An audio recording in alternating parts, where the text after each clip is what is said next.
నాయుడు గారిని 175 నియోజకవర్గాల్లో 165 నియోజకవర్గాల్లో పైగా ఉమ్మడి తెలుగుదేశం జనసేన అభ్యర్థులు గెలవబోతున్నారు. అంతేకాకుండా ఆశ్చర్యకరమైన రీతిలో పులివెందుల్లో కూడా జగన్ ఓడిపోబోతున్నారు.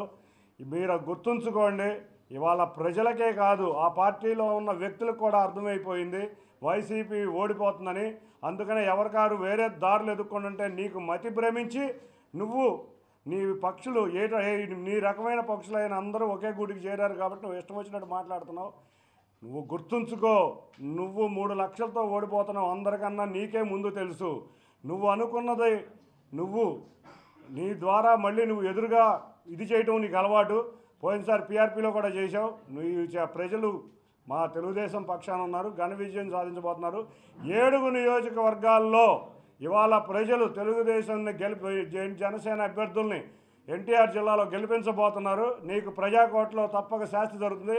ఇక ప్రజా జీవితంలో నువ్వు మిగలవని గట్టిగా హెచ్చరిస్తున్నాను. Thank you.